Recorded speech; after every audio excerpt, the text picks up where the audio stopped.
ఏమండి జీతం వచ్చిందా? వచ్చింది, ఇదిగో.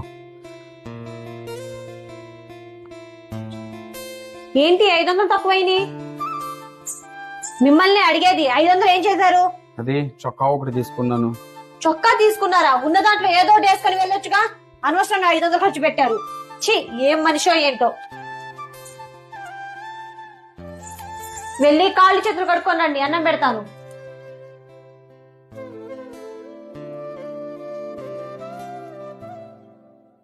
ఏంటి ఇక్కడ కూర్చున్నారు? కాళ్ళు చేతులు కడుక్కొని రమ్మంటే అను, ఏంటి? ఇక్కడ నాదంటూ ఏమీ లేదా? ఏం లేకపోవడం ఏంటి? ఈ ఇల్లు మీరు సంపాదించిందే కదా. రండి, ఆ బండి మీరు తీసుకున్నదే కదా. రండి, ఇలా రండి. ఈ ఇంట్లో ఉన్న ప్రతి వస్తువు మీరు సంపాదించిందే కదా. ఇక నాదేం లేదంటారేంటి? లేదు, ఇదంతా మాయ.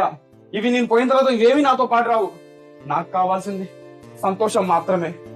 ఏంటి సంతోషమా? అవును, మగాడు ఎంత సంపాదిస్తే ఏముంది, ఇంటికి వచ్చిన తర్వాత భార్య చూపించే ప్రేమ ఉంటుంది చూడు, దాని మీద ఆధారపడి ఉంటుంది ఒక మగాడి సంతోషం.